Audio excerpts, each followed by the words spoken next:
Hey guys and welcome back to my channel. This is part 2 of What If Naruto Became a Demon King and Got a Harem. Before we begin, don't forget to like, share and subscribe, and also go and support the author, link in description. As soon as Naruto exited Konoha, he made his way into the thicket of trees that surrounded the hidden village, traveling through them via tree hopping until he felt they were sufficiently far enough away that no one would detect what they were doing.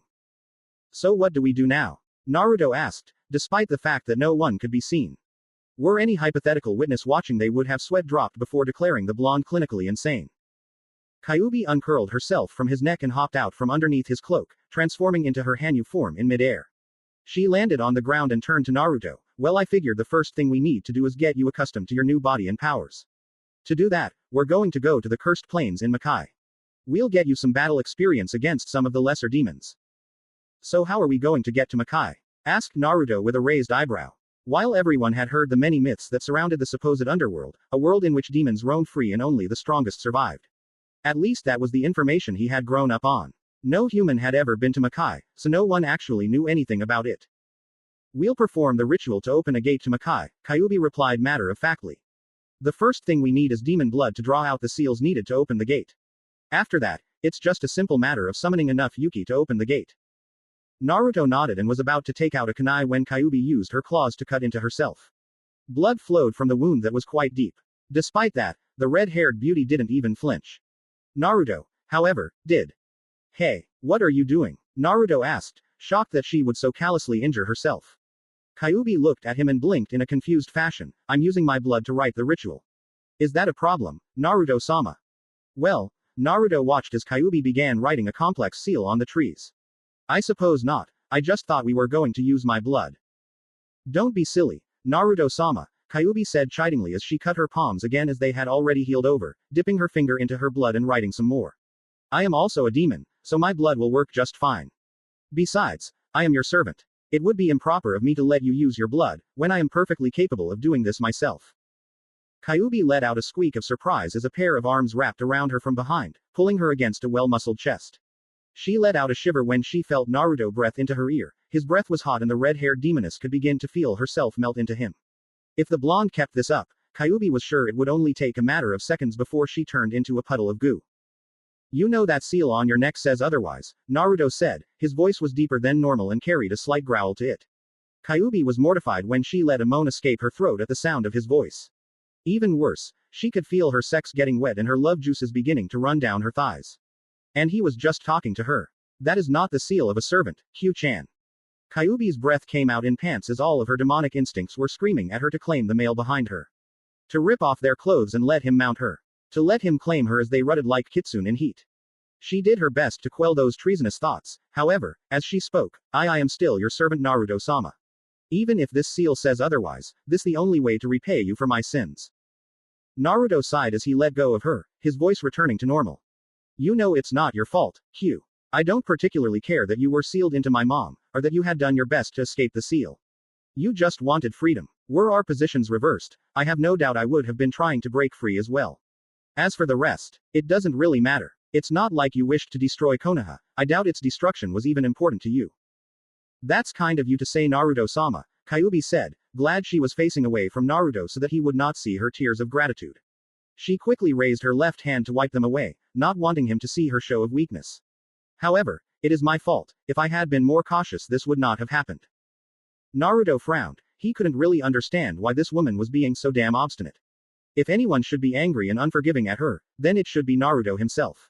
Yet he didn't blame her for what happened. He knew she was involved in his parents' death, but he also knew while she may have been part of the problem, she had not been the catalyst for his parents' death. And really, how could he blame someone for attempting to be free? No sentient being wanted to be locked away. Even if he wanted to, Naruto found he couldn't blame the woman for what happened. So why couldn't she just accept that he didn't care and move on? He sighed. Shikamaru was right, women were troublesome.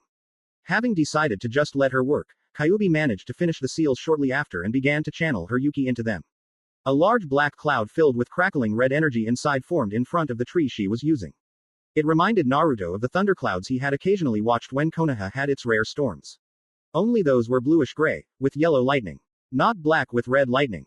The cloud began to take shape, shifting and hardening until it looked like a mirror with swirling red energy trapped inside.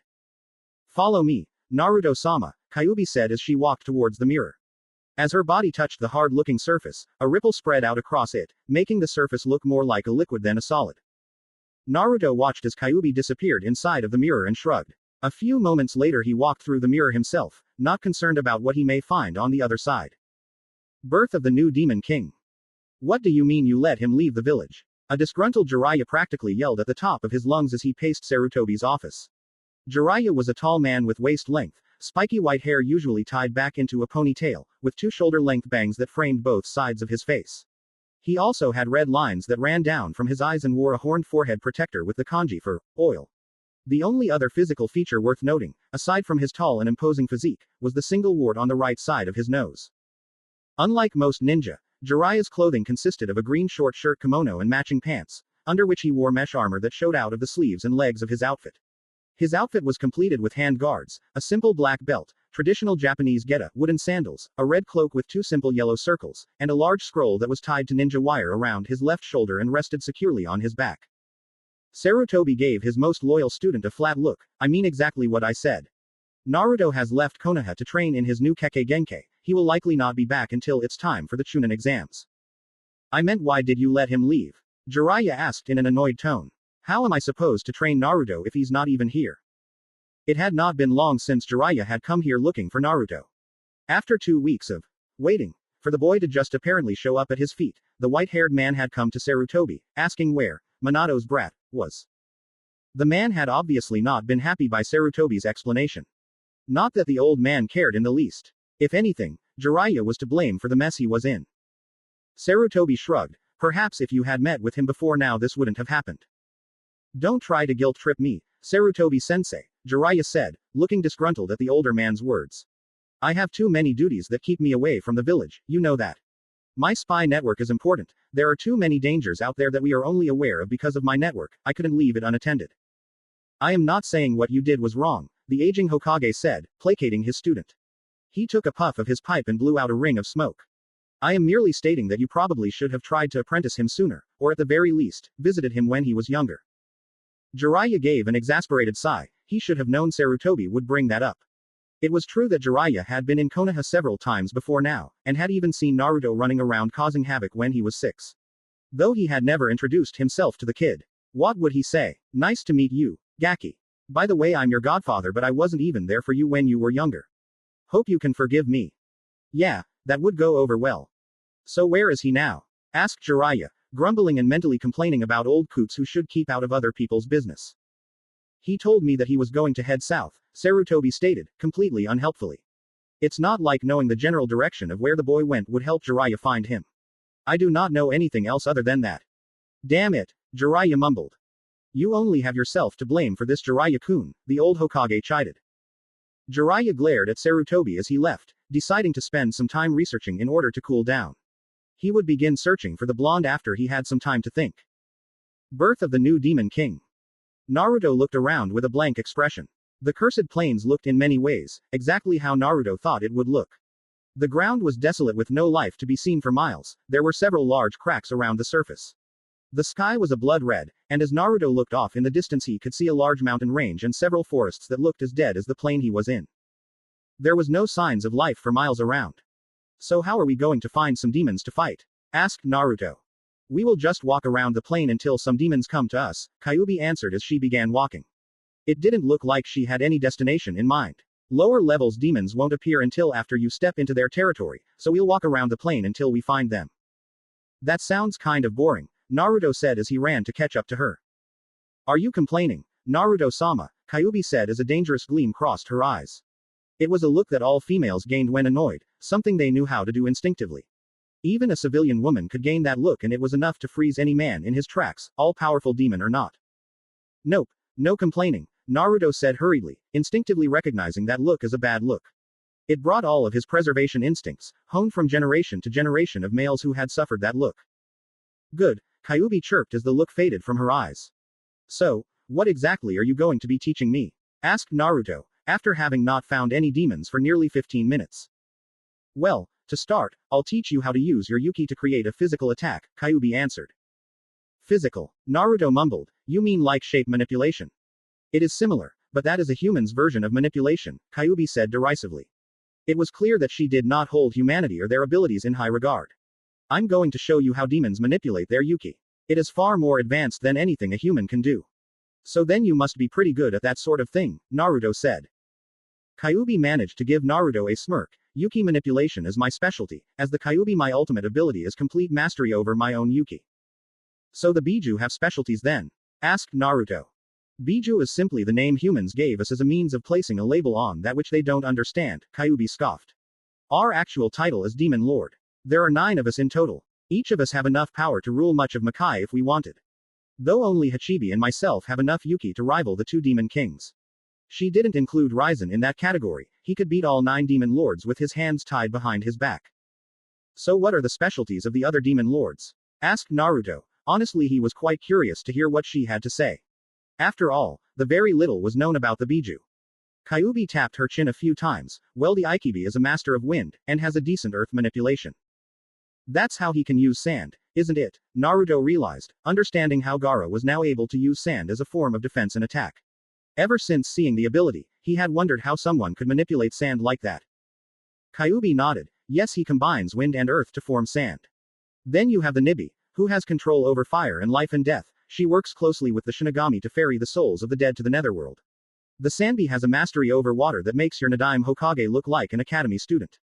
Yonbi has the ability to use earth and fire, as well as the ability to combine them to form lava. The Gobi uses fire and water and can combine them to make steam. The Rokubi is a master at creating bubbles attacks through the combination of water, wind and fire. The Nanabi is a master of earth and can use bugs to attack. And the Hachibi is a master of lightning, physical combat and swordplay. And yours is mastery over your Yuki, Naruto said. Actually, I can do a little of everything, Kyuubi admitted. I just specialize in Yuki manipulation and Kitsune illusions. She paused here, before adding, and like all Kitsune, I can use plant-based attacks. Naruto blinked at that piece of knowledge. You mean like the Shadaime's Mokuden? No, Kyuubi shook her head. Mokuden is wood attacks, it's limited to trees and the like. I can use plants, from creating basic poisons to growing large plants that feast on flesh. Naruto raised an eyebrow. He would be lying if he said he wasn't interested in learning more about her plant ability. However, he put thoughts on that to the side as he moved on. So can you use the elements then? Of course, Kyuubi said. I may not be as proficient as the other Biju or in their specific element, but I'm good enough that no human can hope to be better than me. Naruto gave another nod and then remained silent as he digested the information given to him. He wondered if he could gain Kyuubi's proficiency in all of the elements like her.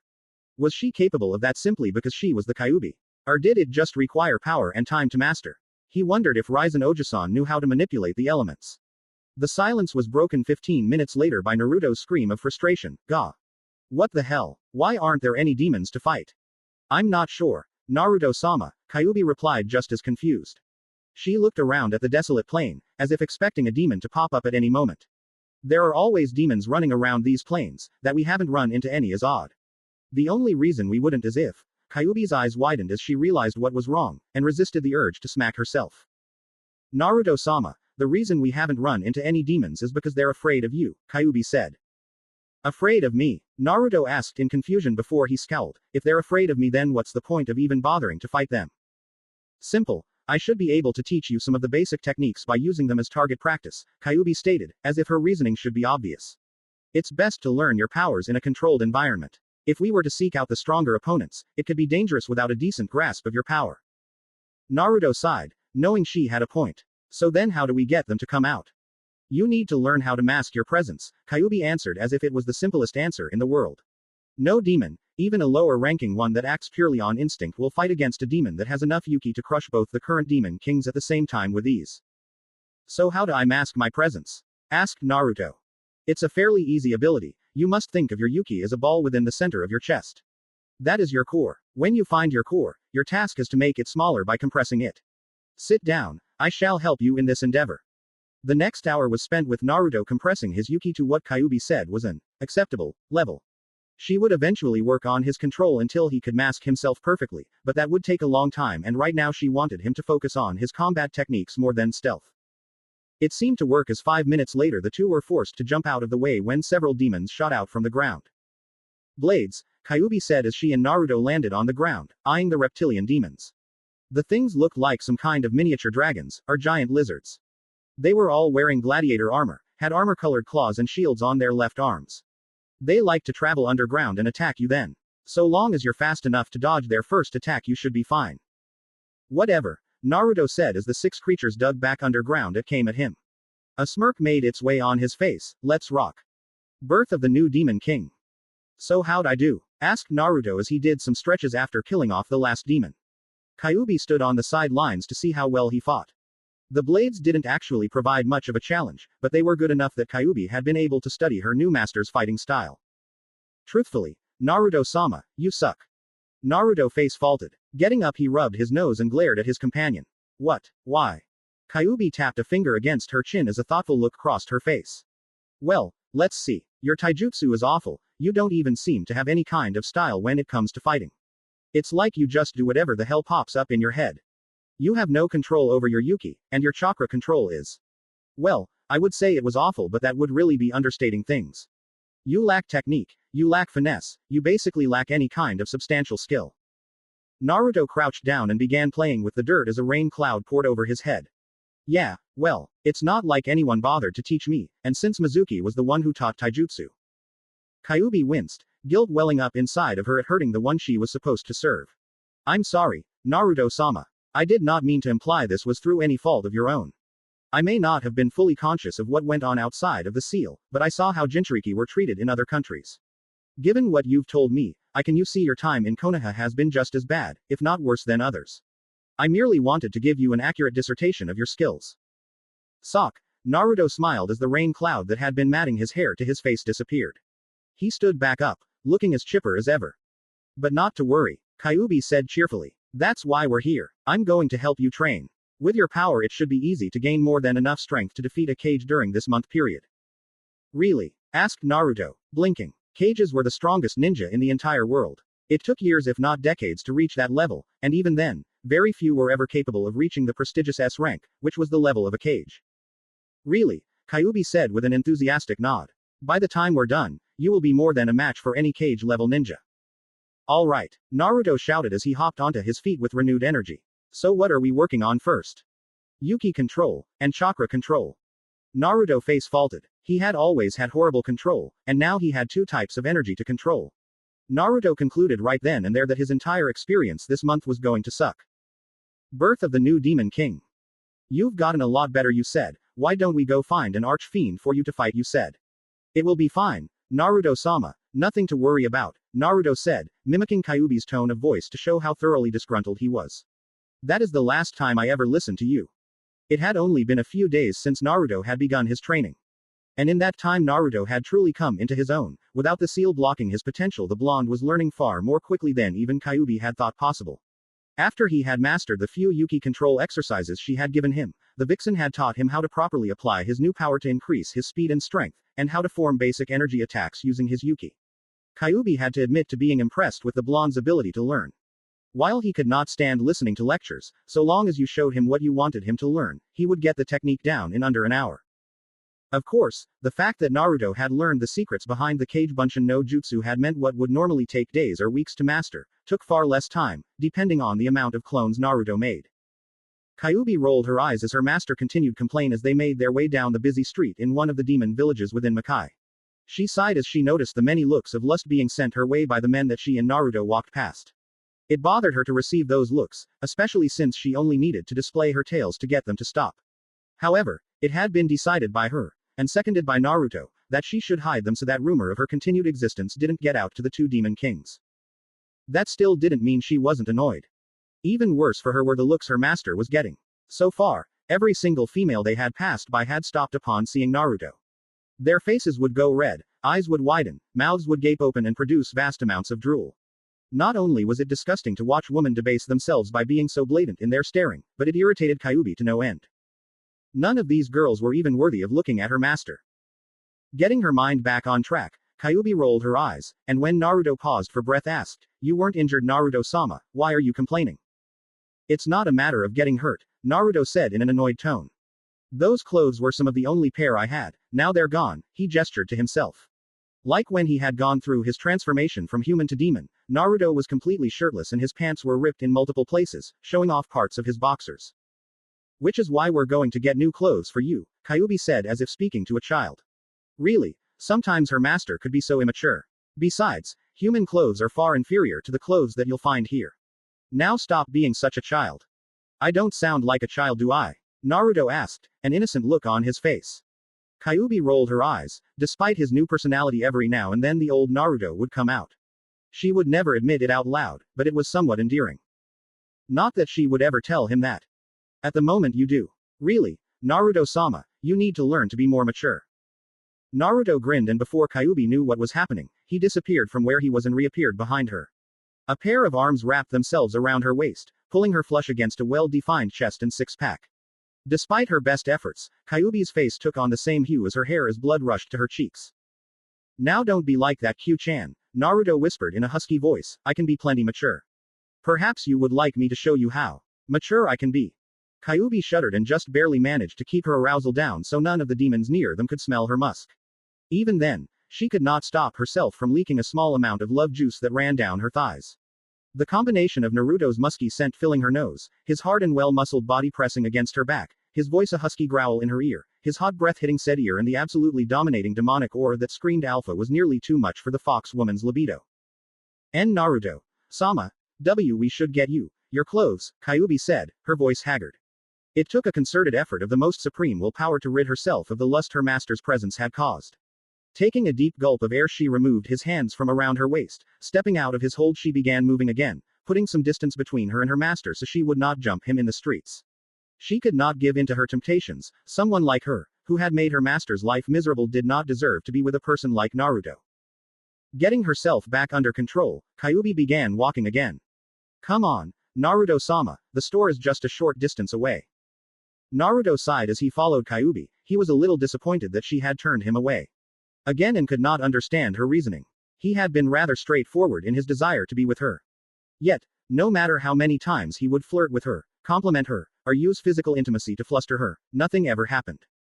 I don't get it. Is there something about me that she does not find attractive? He shook his head of the thoughts as the two entered a shop. Naruto took a moment to look around. The shop itself looked like many of the ones in the human world. The floor was made of wooden tile, a red wood of some kind that he did not recognize but assumed that was because the material for construction came from Makai. The walls were a light gray and looked to be made of rock or some kind of sediment. Not that it mattered, since most of the wall was covered by what they had on display. Likewise, the ceiling was made of the same material, and had 2 fans and 4 light fixtures hanging from it. The only difference he could discern between human shops and this one was that, in the human realm, all the clothes that they were selling was displayed for the customers. Here, it seemed that the different kinds of fabric used to make the clothes were displayed. There were several dozen racks running the length of the walls with various materials hanging from them. Set up in 6 aisle-like rows in the middle of the store were cubbyholes containing more fabric. Curious, Naruto walked up to the wall and grabbed the first piece of fabric he saw, a thin red material of some kind. Rubbing it between his fingers, he was surprised by how sturdy it was, especially since it was also ridiculously soft to the touch, like a combination between silk and wool. Ignoring her master perusing some of the fabrics, Kyuubi walked up to the clerk, an old Kitsune sitting behind the desk, poring over an old scroll. Hekasi-san. Kyuubi shouted in surprise as she sped up to the old Kitsune clerk. Hearing his name called, the old-looking Kitsune looked up with a startled expression, before gasping in surprise as he laid eyes on the red-haired beauty. Kyuubi-sama. The 4-tailed Kitsune stood up and rushed around the counter. Dropping down in front of Kyuubi, he got on his hands and knees to bow before the 9-tailed female. You're a sight for sore eyes. Our entire clan has been worried sick when you had disappeared. He looked up, and Naruto, who had stopped looking at the materials when he heard Kyuubi call out to the man, could see the sheer joy shining in his eyes. Wait until I inform the others of your return. You mean others survived? Asked Kyuubi, her voice a mere whisper. Naruto looked over at the vixen and was surprised to see that the woman looked close to tears. I can't believe it. How many of our clan live? Not as much as I would like, Kyuubi-sama, Hekasi said, his face taking on a look of depression. All totaled there are probably about 50 Kitsune left, and they are scattered across Makai. The only reason the Demon Kings have not hunted us is they deemed us not worth the effort after you disappeared. He perked up a second later, but with you back that can change. We can once again rise to greatness. Hey Q-chan, who's the old guy? Asked Naruto. He had been patiently listening to their conversation, but he was getting annoyed at not being introduced. Hekasi's eyes widened before they narrowed and he growled at the blonde. How dare you disrespect Kyuubi-sama with such familiarity? You should be getting down on your knees and begging forgiveness for showing such disrespect. Kyuubi's eyes widened and was about to turn and apologize on behalf of her friend when Naruto's killing intent washed over not only the store, but the whole village as well. Now you listen here, you worm. Naruto said, his eyes alight with power, and his voice now a deep regal and demonic tone. Kyuubi was on the floor gasping for breath and trembling as she tried with all her might to get back onto her feet. Hekasi was even worse, his eyes wide and some drool escaping his mouth as he lay on the floor in a fetal position. I do not care if you are Kyuubi's best friend or her former lover. Speak to me like that again and I will make sure that you suffer unimaginable horrors the likes of which will cause all of demon kind to shudder in fear for millennial to come. N. Naruto. Sama. Kyuubi gasped out, one hand reaching out and touching his foot. Naruto looked down at her, his eyes still glowing, but as he saw Kyuubi struggling to even breath the glowing stopped. His eyes softened and grew concerned as his killing intent and power lessened, dwindling down until it was all gone. Naruto reached down and helped Kyuubi stand, wrapping one of his arms securely around her waist while he brought the other up to her head and began to run it through the trembling woman's hair. He pressed her head closer to his and nuzzled their cheeks together in a sign of affection. Gomen, Naruto whispered, his voice laden with regret at the troubles his actions had caused. I lost control for a moment there, I shouldn't have gotten so angry. Forgive me. Please do not apologize, Naruto-sama, Kyuubi said, for once not resisting the intimate action. Indeed, where she might have pushed him away a few seconds ago, right now she cherished the feeling of being close to him like this. Especially after feeling his power and killing intent. She needed to reassure herself that this was still Naruto. This was my fault, I should have let him know that you were of higher status than myself. Naruto's face left hers with a sigh. Kyuubi would always take the blame for something that was his fault, she had done it several times already. Naruto was not sure what it was about, but was surprised at how submissive and accommodating Kyuubi was. Of course, he knew that there was much about the woman that he didn't know. Hell, he hadn't even known she was a woman until they met. He tightened his grip when Kyuubi tried to pull away. Don't, I can tell from how your legs are wobbling that standing on your own is out of the question. Kyuubi looked like she was about to start struggling again, but Naruto brought his other hand up to her cheek. The feel of his warm and calloused hand delicately touching her cheek brought an unusual amount of comfort, so much that Kyuubi didn't even notice when she started leaning into the hand. A thumb lightly ran across one of her whisker marks, causing her to suck in a breath. Opening her eyes, and wondering when she had closed them in the first place, Kyuubi noticed a pair of Rinnegan orbs staring back at her. The genjutsu must have dispelled when he released his power, she thought absently, before her mind was taken away from the small observation by the sound of Naruto's voice. Despite what you say, this is my fault. Naruto let his thumb run along Kyuubi's cheek, caressing her whisker marks a bit more. Kyuubi blushed a bit as a low moan escaped her throat. If I have to, I will make it an order. Kyuubi sighed, knowing that with her master's stubborn nature he would. She wouldn't admit it, even to herself, but she was thankful for his compassionate nature. Demons rarely ever showed compassion, many even felt that it was a weakness. Even Raizen-sama had rarely ever showed compassion, though he had on rare occasion. Very well, Naruto-sama, Kyuubi said. Naruto nodded before they turned to look at Hekasi, who was just now coming out of his stupor. Looks like we've got some explaining to do, Naruto muttered with a loud sigh. Kyuubi just nodded in agreement. Birth of the new Demon King. Naruto jumped back just as the Orangora smashed into the ground he had previously been on. Chunks of dirt were launched into the air as the large creature's fist struck the ground. The large ape-like creature howled as it missed, beating its massive fist against its chest. Naruto smirked. While the Orangora was fairly powerful. In fact, its power was easily on par with that of a B-rank demon, it was slow and stupid, which lowered its classification to that of a C rank. The blonde thrust out his hand, a giant black claw made of his yuki extending from it. The claw latched onto the giant ape, pinning its arms to its chest. With a roar worthy of any demon king, Naruto lifted the demon off its feet and flung it into the air. He watched as the creature flew higher and higher, waiting until the large ape reached the apex of its flight before striking. Jumping up after it, Naruto created another claw and used the Orangora's weight and the world's gravity against it, throwing it back down to the earth. The creature was smashed into the ground, creating a large crater as dirt and gravel was kicked up. The ground under it cracked and large fissures spread out from the center of the creature's impact. From where Naruto was almost floating in the sky, the entire crater looked like a large spiderweb. Naruto landed on the ground just as the creature was getting back up. It moved on wobbly legs, looking for all the world like it had just gone 300 rounds with a world-class boxer and lost, badly. It took a while, but eventually, the beast managed to regain whatever wits it had. The blonde grinned as the beast let out a roar, ready for round 2, and charged at him, attempting to smash into him with its body. However, Naruto had no intention of letting the lumbering creature hit him and nimbly leapt out of the way, much to the ape's frustration. Soon the blonde demon began to play a game of weaving in between the creature's attacks, always making sure to stay out of the creature's reach. This seemed to make Ape Demon increasingly frustrated, and eventually, it seemed to lose whatever composure it had. The Orangaras let out a loud roar, its hands smashed into the ground hard enough that it managed to bury the two appendages several feet into the coarse earth. With a great heave, it lifted a large chunk of rocky gravel, then hurled it straight towards Naruto with the intent of having the earthen projectile smack into him. Naruto held out his hand. The appendage had taken on an L shape, with his middle, ring, and pinky fingers were curled as if making a fist, and his index finger was pointed at the ape demon with his thumb sticking up in the air. A small black ball of energy began forming on the tip of his finger, crackling and sparking with barely suppressed power. Bang! The energy ball tore into the chunk of earth, ripping it asunder and continuing on to the Orangara, blasting a chunk through it too. The giant ape roared, this time in pain as the demonic energy from Naruto not only tore a hole straight through its chest, but also began burning around at the edges. The hole hissed and steamed as layers of skin continued melting off the Orangara like someone had sprayed acid on the wound. Naruto knew the truth about what was happening.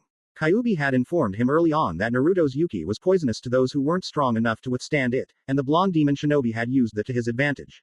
Several of the times he had battled the demons on this plane he had merely killed them via poisoning their system with his power. Naruto used a quick shundo, the speed technique Kyuubi had taught to him, to appear on the creature's head with a loud boom, one hand pointed palm down at the large gorilla's head, the other holding onto the pointed hand's wrist. Boom. A large blast of black energy launched out of Naruto's hand, bathing the creature in its light, or lack thereof, as it were. In a few seconds the entire Orangara was obliterated, not even ashes of the creature were left. Naruto grinned as he put his hands in his pockets and made his way towards Kyuubi, who was overseeing the training his cage bunshin were doing. So how was that? Asked Naruto, his voice changing from its regal demonic tone to a normal voice as his Yuki left his system. Not bad, Kyuubi replied, a small smirk on her face as she stopped watching and helping the clones to face him. You're a little cocky when you fight and tend to make a game out of it, but I suppose considering who you are it can't be helped. Naruto pouted, yeah well, when I fight an opponent who requires me to take them seriously I will. A sly grin crossed his face as he saddled up to Kyuubi, an arm snaking around her waist. Besides with all these awesome techniques and powers you're teaching me, I doubt there is any demon alive who could put up a decent fight. Kyuubi blushed a bit, but quickly frowned and stepped out of Naruto's grasp. Naruto, frustrated from being snubbed so many times by now that he had lost count, barely managed to restrain his growl. Why do you keep resisting, Kyuubi?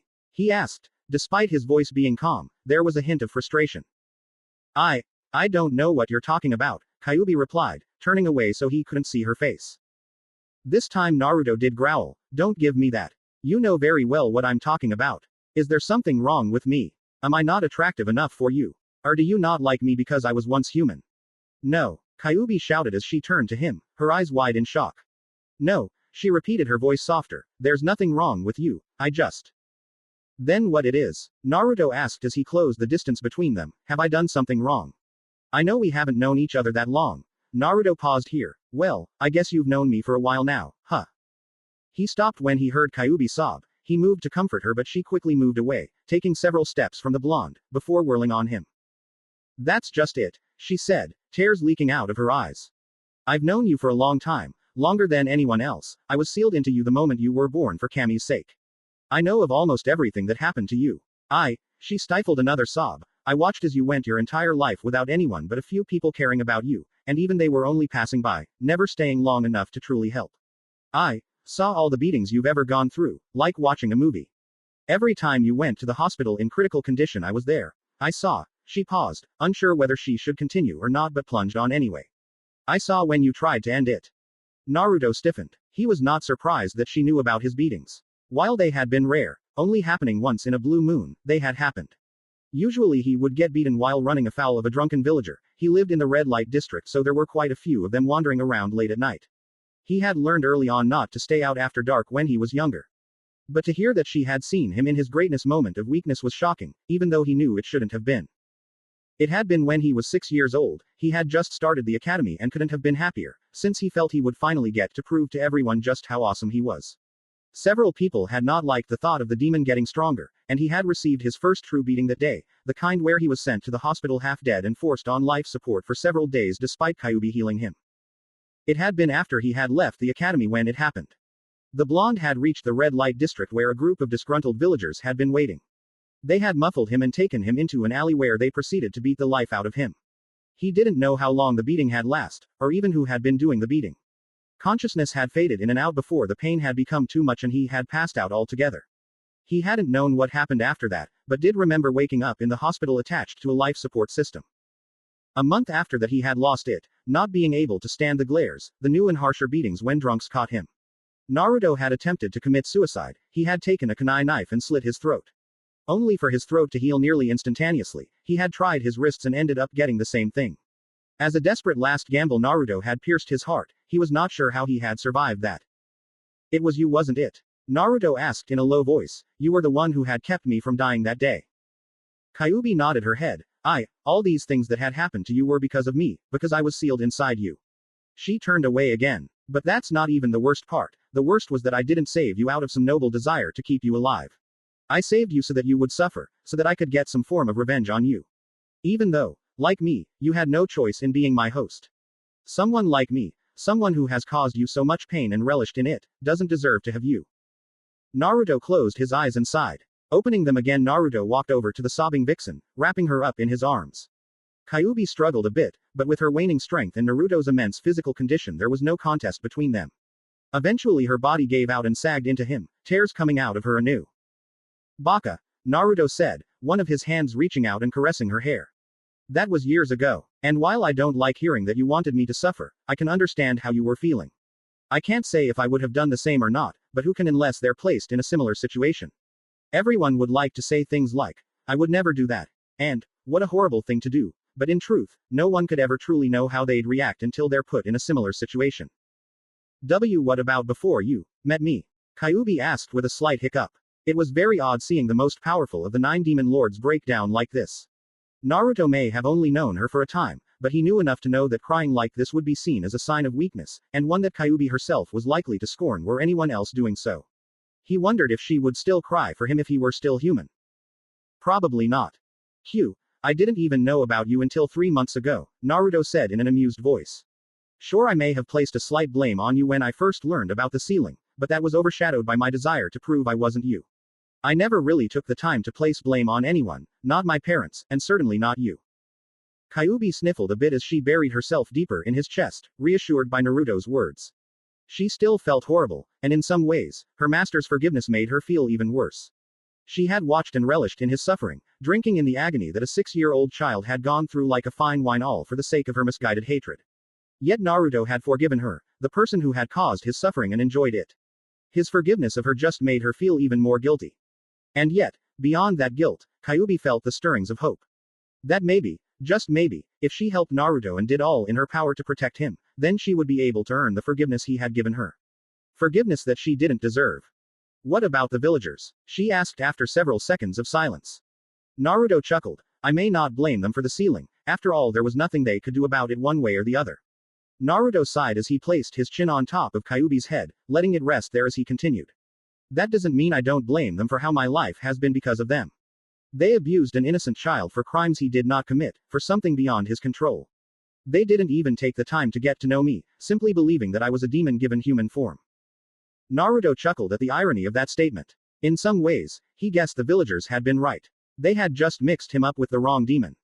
And while I'm not going to stoop to their level and go out of my way to make their lives miserable, I'm not going to put up with their crap anymore either. They want to try something with me, they better be prepared for the consequences and the pain of me breaking my foot off in their ass. Kyuubi gave a small giggle that was somewhat stifled by her face being buried in Naruto's well-developed pectorals. That's good. I don't think I could have put up with another minute of that simpering and submissive attitude you used to have.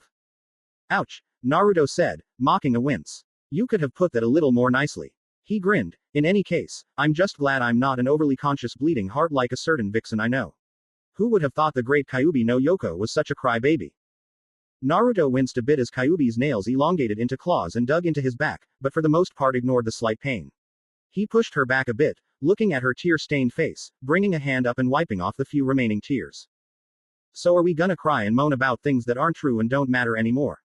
Naruto asked. Kyuubi shook her head and smiled. You'd better be careful with that attitude around me. Ooh, a threat, Naruto said in mock fear before smirking. I'll take that as a yes.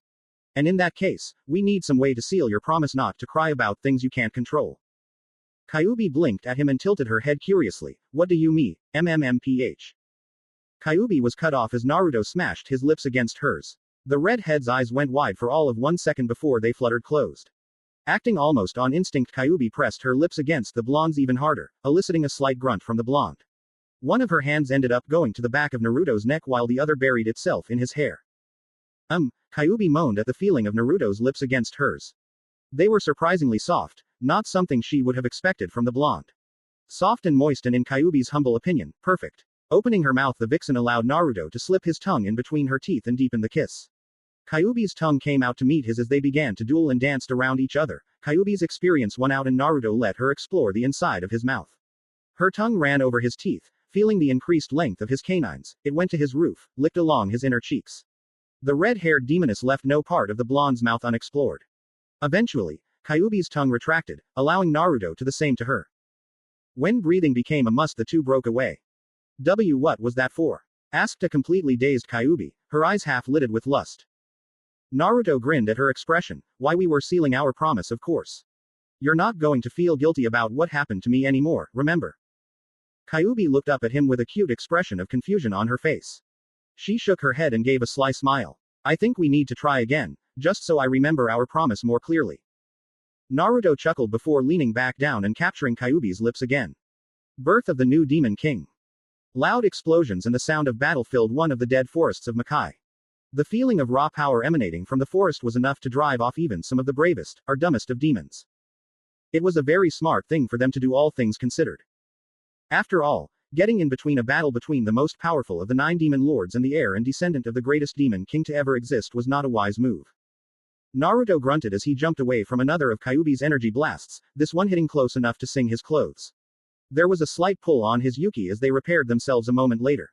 He had never been so thankful that his clothes had the ability to repair themselves. Just thinking about the amount of money he would save from having to get new clothes each time he destroyed another pair, which he could feel was going to be a very frequent occurrence, was enough to make him smile. He would have to thank Hekase for them later. Looking up, Naruto saw another energy blast heading his way. He charged all the energy he could into one of his fists and, as the ball of red yuki got closer, smashed his fist into it. For a moment the ball of energy and Naruto's own power struggled in a battle for dominance. With a loud roar, Naruto shoved more power into his hand and pushed. The ball of yuki caved in where Naruto's fist was for a moment, before getting launched into the air. When it was several thousand meters high, Naruto sent an energy blast at it, creating a large explosion that could no doubt be seen for miles. The blonde had no time to celebrate, however, as Naruto's instincts began screaming at him.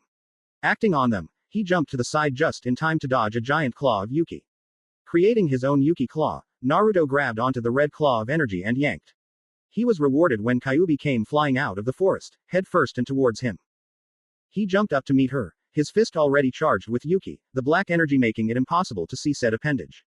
Just as he brought his fist down, Kyuubi phased out of existence with nothing more than a sonic boom to signify her moving, having used the demon speed technique Shundo to get away. Naruto's fist ended up hitting a tree, destroying it and the 7 behind it as well as creating a large trench in the ground.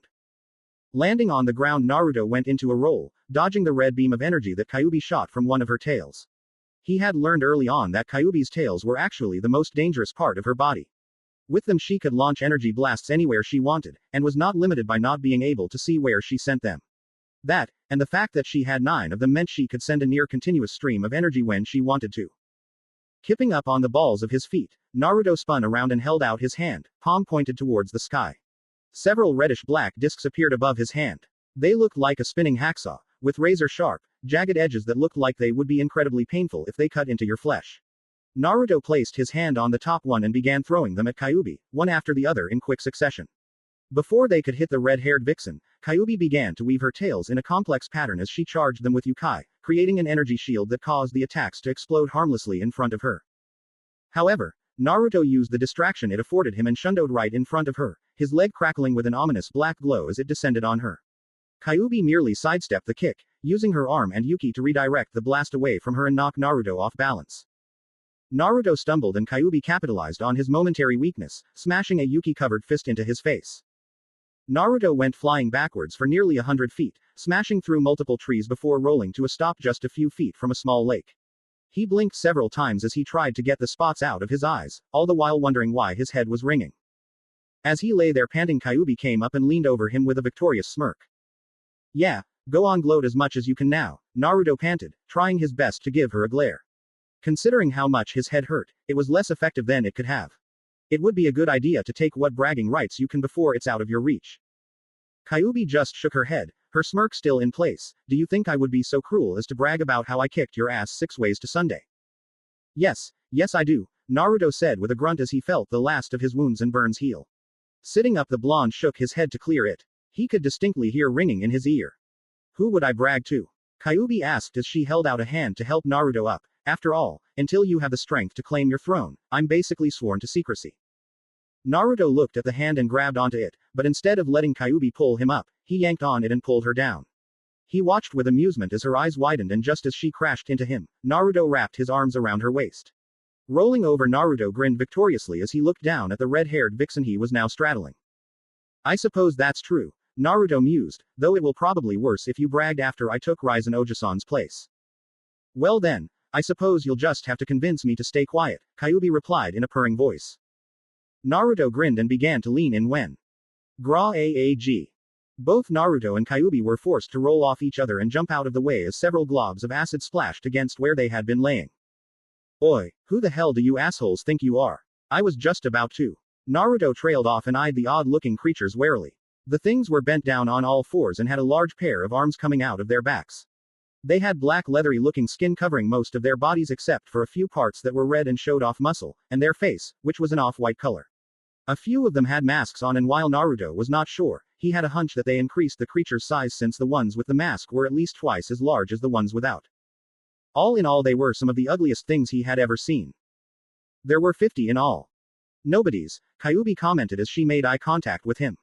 Naruto dodged another stream of acid before grabbing one of the creatures with a Yuki claw and crushing it like it was made of clay. He tossed the corpse into several of the others, knocking them down with how hard he threw it. Nobodies? Naruto asked, curiosity in his tone. Is that what these things are called? Kyuubi nodded as one of the masked nobodies leapt at her. She jumped to the side, before shooting a red beam of Yuki into it, destroying the mask along with most of its head. The beast continued sailing through the air in a slow arch, before hitting the ground a meter away and skidding for several more feet before coming to a stop. It was dead before it hit the ground. Yep, Kyuubi answered. No one could ever figure out a name for these things, so that's what we called them. They're fairly easy to kill, but can be annoying since they have the ability to suck out your demonic energy with a dance. A dance? Naruto nearly laughed as an image of these things starting to break dance came to his mind. It was honestly the stupidest thing he had ever seen and amused him to no end. Maybe he should keep one as a pet to amuse him.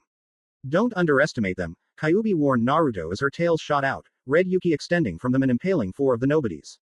They may not be hard to kill, but they are still annoying and persistent. Naruto grunted non-comically. Yeah, I got ya. Naruto smirked as one of the creatures lunged at him. He dodged the side and grabbed its head, releasing an energy blast in one go that destroyed the entire creature. Still, it shouldn't be too hard to kill them, Naruto said. With the 2 of us it shouldn't take more than a few minutes at the most. Kyuubi caught Naruto's eye and smirked. The one who destroys the most wins. Naruto's grin said it all. That's right, the wages are one of us spending the entire week devoting themselves to the other. Ah, but I'm already devoted to you, Naruto-sama, Kyuubi said as she wiped out a few more with several swipes of her now clawed hands. Naruto hummed in thought. Well then, how about I devote myself to you for a week if I lose, and you will have to wear a naughty maid outfit whenever we're at home. Kyuubi blushed at the thought of wearing something like that in front of her Naruto-sama.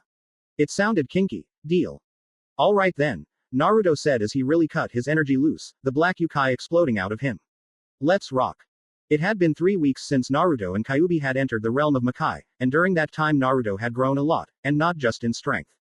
With his Yuki still more or less trying to balance itself within his body, the blonde had grown another 5 inches, making him stand at a height of 6 feet even, or 182 centimeters.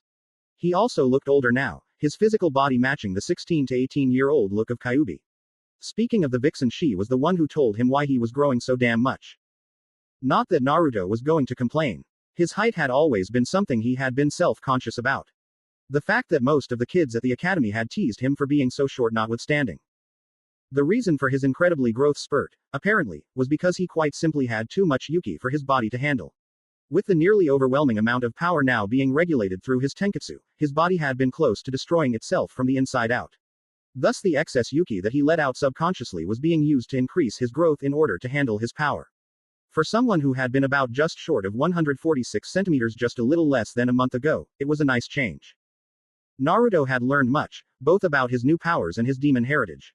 Under Kyuubi's tutelage he had learned how to manipulate his Yuki. With the use of his Kage Bunshin training method, in which Naruto usually had around 2 or 3,000 clones on average, the blonde could now say he was a master at manipulating his own energy. Though Kyuubi's words that he was good enough for now had made him face fault. Still, he couldn't deny she was way better at energy manipulation than he was, and so he didn't complain when the redhead had told him he still had a lot to learn. He had also gained much better control over his chakra. Because Naruto was at least part human, he still had his large reservoir of chakra, which had also taken a leap in size, his reserves being about twice as large as they had been when he was human. Kyuubi had told him this was because the seal had still been active for some time after she had been unsealed, even though it no longer had anything to hold after she had been released. The seal, which had originally been designed to leak Kyuubi's Yuki into Naruto's chakra coils, had instead taken Naruto's own Yuki and began pumping them through his chakra coils, increasing them in size before the seal was destroyed completely. He did not know how good his control was, as there was no way for him to measure it. However, Naruto now had a very good feel of his own chakra, and the several jutsu that he knew, Kage Bunshin, Kawarimi and Henge, could all be done seamlessly and without smoke. On a side note, for some reason the only human technique that he could use with his Yuki was the Kage Bunshin no jutsu. Naruto assumed that was because it was a direct manipulation of energy, whereas the Henge was a genjutsu, ninjutsu hybrid and the Kawarimi was a very basic Jikuken jutsu. Not everything they had done was fighting, however, they had taken frequent trips back to Hiseki's shop. After explaining who it was the four-tailed Kitsune had insulted, and swearing him to total secrecy, the man had been much more accommodating towards them, even going so far as to give Naruto's first 2 sets of clothes to him for free. After that they had gotten a nice discount, and the blonde was now the proud owner of several sets of kimonos and battle outfits that would repair themselves and grow as he did. A good thing too since he had been 173 centimeters when he first got his clothes. Currently Naruto was wearing his favorite outfit. Tight black pants that were designed to stretch across his form to fit his muscular legs. He wasn't wearing a shirt, but he did have a vest that was made from the skin of one of the greater fiends he had killed during his training. It was black with a dark orange Uzumaki swirl on the back, which was surrounded by a pattern similar to the tattoo around Raizen's left eye in the same orange color. Currently it was unzipped, showing off Naruto's ripped torso. Over his vest was a sleeveless haori. It was also black, with another orange Uzumaki swirl on the back and had orange flames licking the bottom and reaching down to his ankles. It came with a hood sewn into it. Hiseki had placed a Kitsune enchantment on his hood, so that when Naruto put it up all someone would see were his eyes. The haori could also zip up, and when Naruto wanted he could attach sleeves of varying sizes and makes to it so that no one would be able to see what he looked like. Finishing off his outfit were a pair of dark orange boots, which were covered by sleek-looking black shin guards.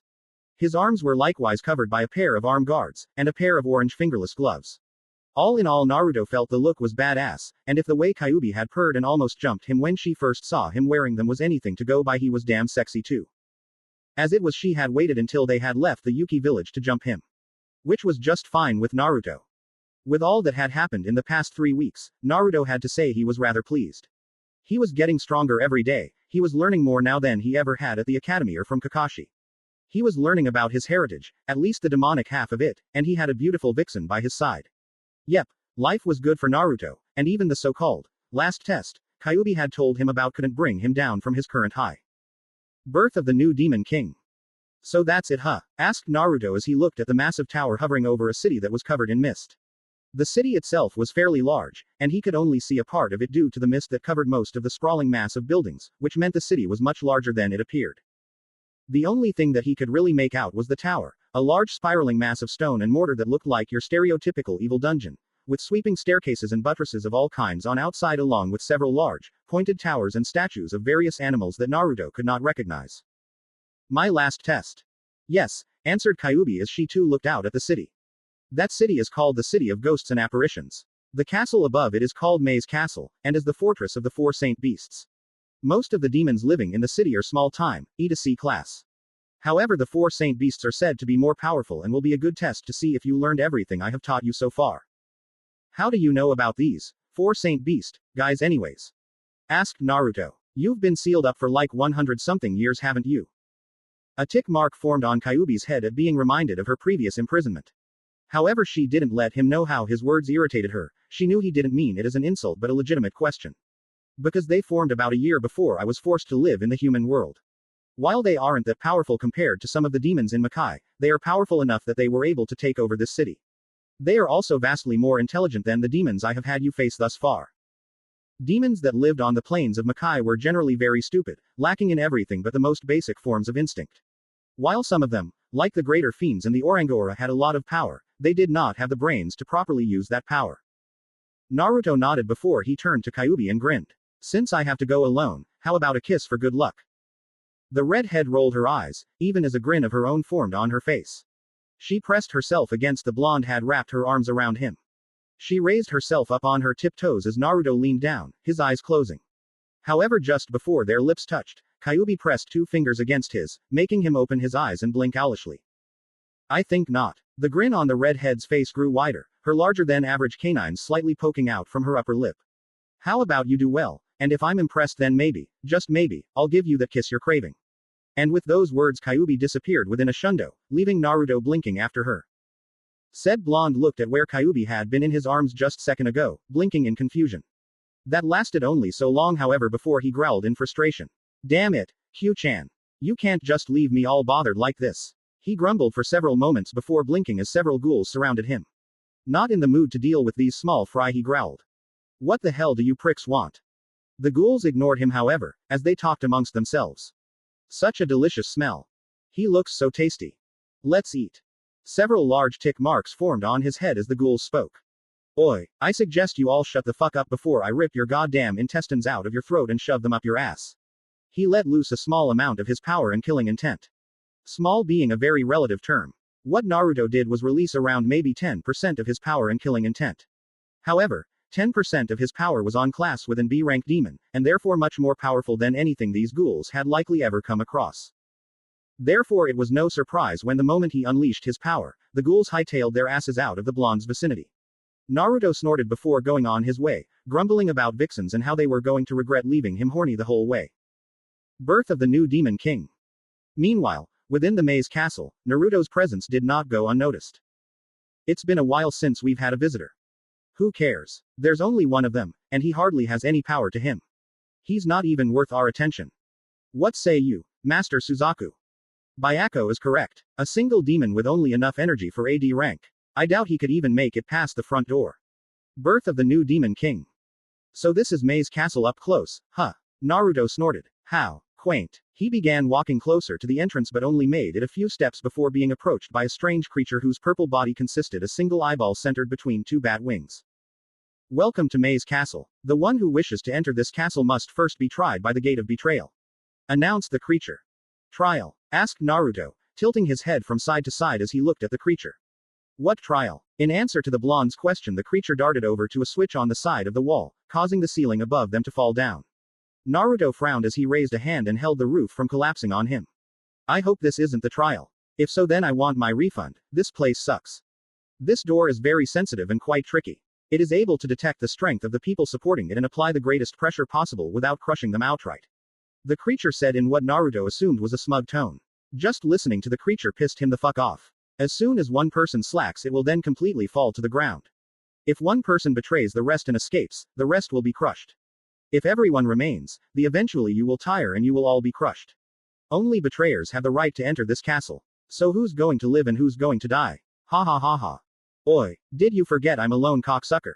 Asked Naruto. The blonde cocked his unused hand back. He channeled a little power into his fist, not enough for anyone to see or even feel the energy. But enough for what he wanted. Naruto smashed his fist into the ceiling and unleashed the energy he had channeled into it. There was a small shockwave that was sent out from his fist hitting the ceiling. Cracks and fissures began to form, running along the surface. Then the entire ceiling exploded in a shower of debris. The shocked creature didn't even have time to do more than widen its eyes before Naruto grabbed it in his hand and squeezed. Gross. Demon guts, Naruto said after popping the creature like a balloon. He shook the juices and entrails from the crushed creature off of him. He looked around for a moment and grunted. This is so boring. I hope this lame-ass trap isn't conducive to the rest of the castle. He sighed. Whatever, might as well get this shit over with. Maybe if I get done quick enough, Q-chan will give me a nice reward. He giggled a little at the thoughts of what he and Kyuubi would be doing together as he began walking into the castle proper. Somewhere in Konoha, Jiraiya felt the urge to shout and pump his fist, which he did. Unfortunately, he was currently spying on the women's hot spring while all the female Anbu members were taking a soak. His cries were so loud that Kyuubi, who was waiting for Naruto, heard them and smiled. Birth of the new Demon King. He managed to pass the fate of betrayal. Seems this child is stronger than we thought. What should we do, Master Suzaku? Do not worry, Seryu. This only means we'll have a little more entertainment for the time being. The boy is a fool if he thinks he has what it takes to storm this castle on his own. Someone go down and play with him. Ha, this stupid blonde thinks he can come in here all by himself and defeat us. I'll crush him where he stands. No, I shall show this fool the true perils of Mei's castle. The mighty Genbu shall bring you his corpse to you immediately. I shall stick his head on a pike at the top of the tower as a message to all those who would oppose us. Ha ha ha ha. Birth of the new Demon King. Dear Sweat Kami, when Q-chan said this place was a maze she meant it, Naruto grumbled. He had been walking around the winding passages for over half an hour, searching for a set of stairs that would lead him to the next level with no luck. God damn it. When am I going to get to fight anyone? Looks like someone seems rather eager to die. Ha ha ha ha. A raspy voice bellowed out. Finally, I was wondering when one of you idiots would get here, Naruto said. I've been getting terribly bored. You've got some guts, punk. Take the door on your right and I shall show you just how out of your league you are, the voice commanded. The blonde grinned. You won't be saying that after I kick your ass, exclaimed Naruto as he slammed open the iron double doors. The room was illuminated only by a few torches, while the majority of it remained hidden in darkness. In the back, a spiraling stairway leading upwards could be seen. Naruto sighed as he tried to peer into the darkness with no success. He still didn't have a grasp on enhancing his senses as it took far more control than he currently had. Thinking of a better way to get some light, the blonde channeled some Yuki into his hands and created a ball of flame. Well, it wasn't quite a flame. Naruto had learned early on that his Yuki had no elemental properties to it, his chakra did, but not his Yuki. The flame, in his hands, was essentially just a ball of compressed Yuki that acted similar to fire. It was, in many ways, similar to Kyuubi's own Kitsune fire, otherwise known as Kitsune Bai. Holding out his hand, the flame flew towards the ceiling, lighting up the rest of the room. Naruto blinked as he got sight of the rather large beast before him. The mammoth-sized beast was composed entirely of rocks. He had turtle-style shell protecting his back, spikes on top of his head, and a long stone tail hanging out behind him. Welcome, trespasser. Ha ha ha, laughed the creature. Naruto had a deadpan look on his face. I'm going to be fighting a fucking rock. Are you kidding me? I am Genbu of the Four Saint Beasts. Genbu told him, seemingly ignoring Naruto's insult. The blonde assumed the man was not only a rock, but likely as dumb as one as well. Any last request before I rip you limb from limb? Yeah, how can a beast be a saint? Asked Naruto, and I've heard of pet rocks before, but talking rocks. This is the only set of stairs leading up to the tower. You can defeat me and go up there on your own, or I can drag you there once you've stopped breathing. Bellowed Genbu as he smacked his tail against the floor, creating a giant crater. I hope you don't have anyone back home waiting for you, or they're going to be left a widow. That was lame, Naruto said, such a lame comeback. Can't you do any better than that? You've got guts for such a pathetic creature. Ha ha ha. Genbu laughed as his tail sunk into the ground. Genbu's tail shot out of the ground from behind Naruto, attempting to smack him across the room. Not that the blonde demon shinobi had any intention of letting it. Turning around, Naruto unleashed a blast of energy from his fist, smashing it into the tail and destroying it. The tail reformed and retracted back into his body a moment later. Ha ha ha ha. Thanks to my body structure, I can become one with any type of rock. With a little rearranging, I can make any stone one of my limbs. Since this whole chamber is made of stone, I have you surrounded. There is nowhere to run. Naruto's sweat dropped. Did you seriously just reveal your abilities without even being tricked into it? I was right, you really are as dumb as a rock. You have yet to see the full extent of my power. Perhaps then you won't be so cocky. Declared Genbu as his entire body sunk into the stone floor. Naruto sighed. I have no desire to play hide and seek with you. The blonde demon shinobi was forced to leap backwards as Genbu's arm shot up out of the ground in the spot where he was previously standing. He backflipped backwards several times as he avoided the rock's arms and tails that attempted to squash him. Naruto frowned. So it looks like I have to draw him out of hiding before I can cut him to pieces, fine by me. Using Shundo, Naruto began to flash himself around the room, moving so fast that he left after images in his wake. He dodged arms, legs and tails with ease, taunting Genbu all the while. My god, you suck. It's no wonder you were the first one I fought, you're probably so weak the other beasts figured you were expendable. Genbu, frustrated by his inability to crush the blonde and enraged by Naruto's taunts, launched himself out of the ground and into the air. I'll crush you. Finally, Naruto crowed as he crossed his hands and created several black discs of energy. The flung his hands out in an X pattern, launching 10 discs at the same time. 2 of the discs sliced right through his head, 2 cut off his arms, 2 more went through his legs, and 4 of them cut into his torso. The chunks of stone that had formerly been his body fell to the ground with a loud thud. Naruto smirked as he dusted off his hands. Man, that was just sad, Naruto said, shaking his head. If this is the caliber I can expect with these saint beasts, then Q-chan is just making me waste my time. Don't get cocky, punk, shouted Genbu's voice from the pile of rocks. Naruto watched in stunned silence as the pile of stones started shaking as Genbu's body pieced itself back together. Ha ha ha ha, you can slice my body up all you like, but I'll just reassemble every time. Taunted Genbu as his body reached down and put his head back on. Actually, it makes for a very nice attack. Horizontal boulder explosion. Genbu stretched his arms forward, firing them along with his head as projectiles at Naruto. The blonde frowned as he made his hands into knife edges and slid into a wider defensive stance. He didn't even bother to use his Yuki to slice through the projectile arms and head, destroying them with impunity and making the pieces even smaller than last time. Let's see you recover from that, Naruto exclaimed.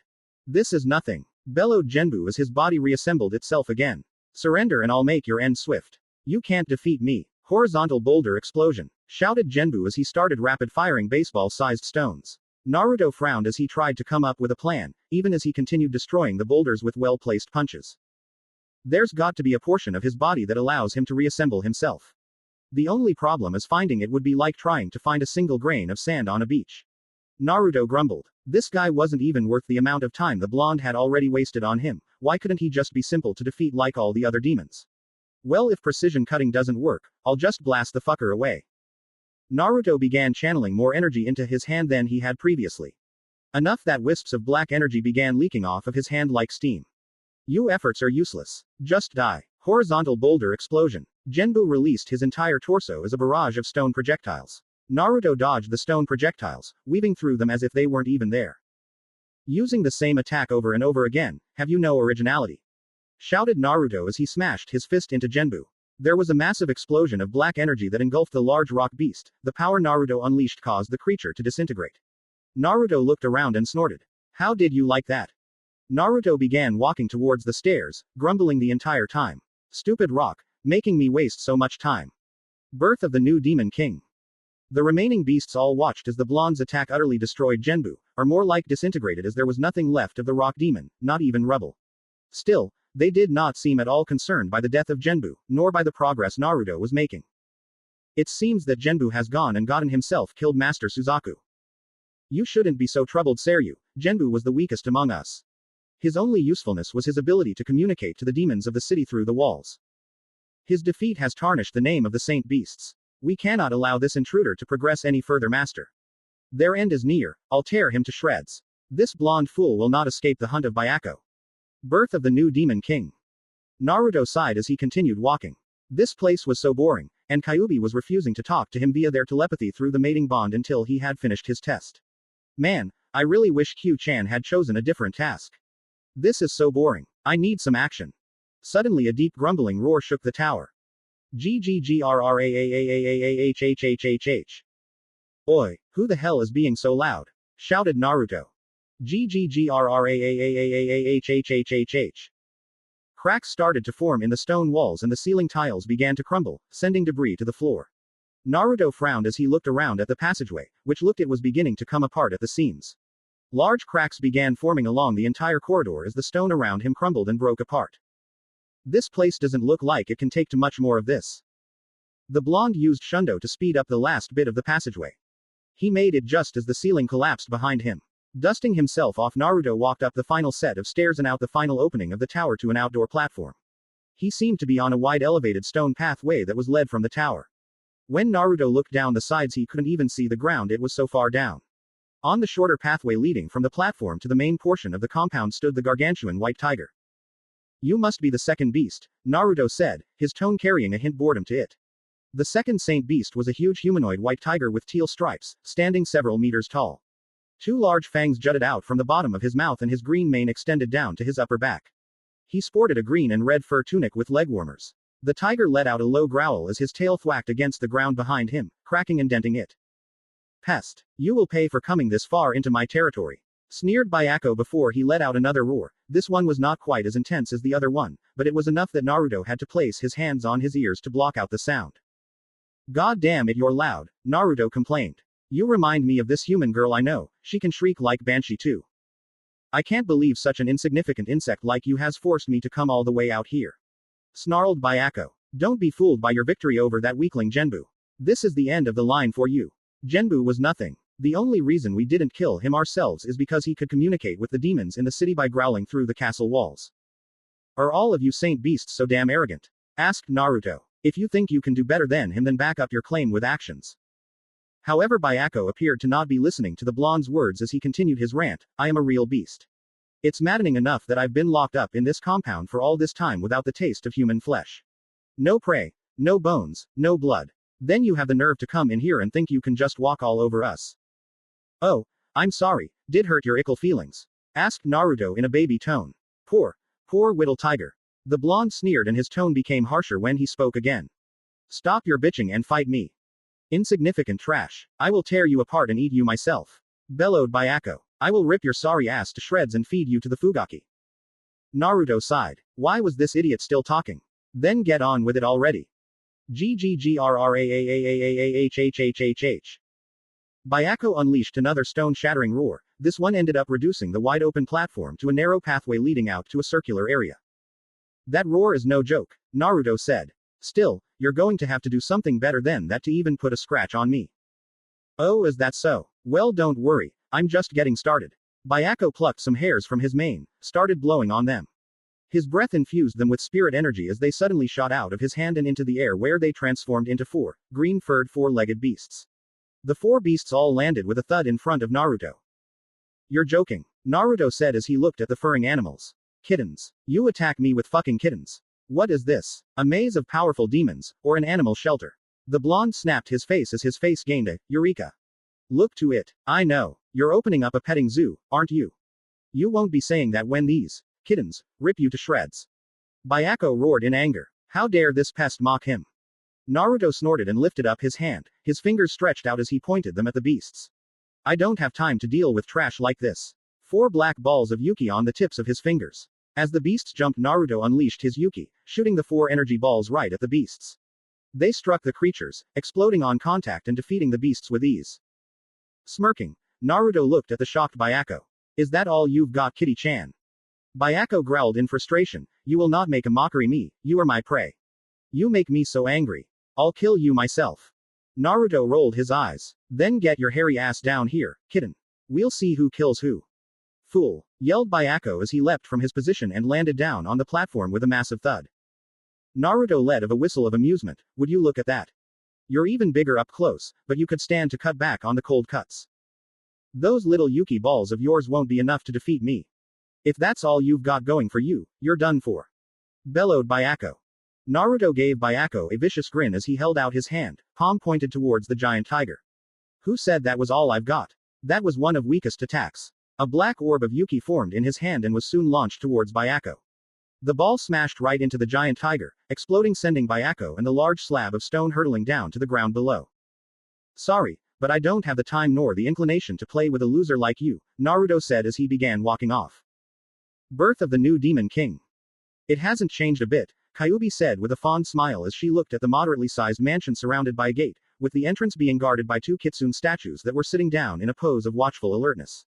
It was a nice place, with a line of rather large trees on either side, their multicolored leaves swaying in a slight breeze.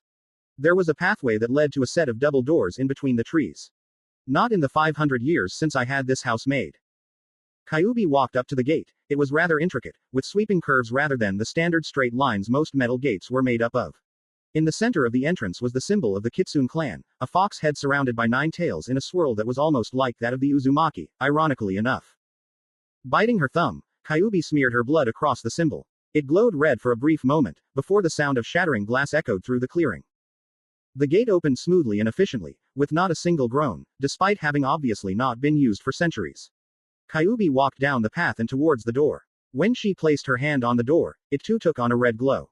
Kyuubi could feel her Yuki being drained and merely waited until it unlocked with a click. She opened the door and made her way inside. The first chamber of the house was beautiful.